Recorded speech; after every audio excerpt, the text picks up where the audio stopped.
And you mentioned that Jews don't believe that the Messiah has come yet. Why exactly is that?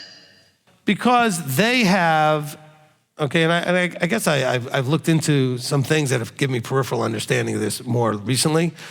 They have a very clear, I think delusional, but clear understanding of a checklist of things that Messiah has to do to be Messiah, okay?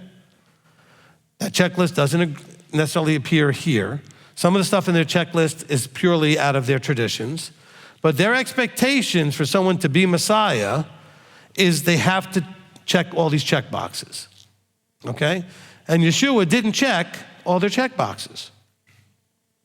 By the way, this is part of the problem you see with Judas, right? Judas, we get the sense, even though it doesn't say it that way, but we get the sense that Judas was a zealot who expected Yeshua to basically overthrow the Romans and bring the kingdom right there. There was a lot of people that were expecting that, okay?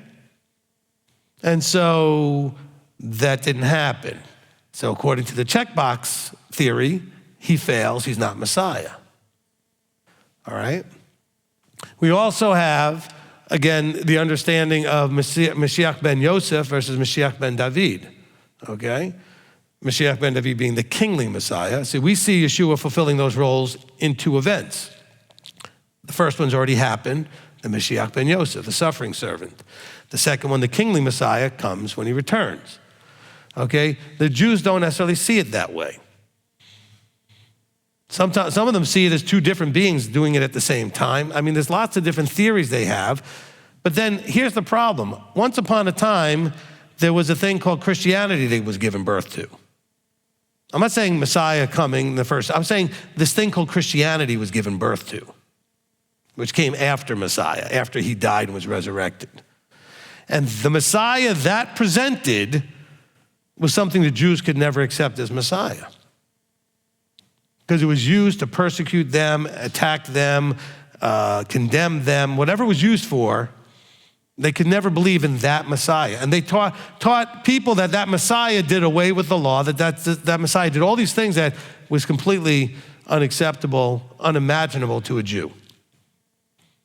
So how were they supposed to accept the Messiah of the New Testament when it's presented that way? I couldn't, okay? I never have in my life accepted a Messiah that was that way. My only experience with Messiah is in the context of Torah observant, pro-Torah, okay? Now, I was in a church, but it was a Torah-keeping congregation. It was not Messianic per se, meaning with all of the other Hebrew root stuff that you would find in Messianic, but it was always with Messiah being the extension and flow through of the old into the new, not the new replacing the old and doing away with it and all that other stuff. So why don't the Jews believe he's already come? That's why, okay? I mean, that's scratching the surface of it, I suppose, but those are the probably good enough reasons for you to understand. He hasn't checked off all their check boxes, all right? Don't ask me what they are. I've heard different lists of things that they were expecting. I could just say that they had, and when I've listened to their list, they're not always things that Scripture does tell us some things he will do. And he has not done a lot of the things Scripture says, which is why we expect him to do them when he comes the second time.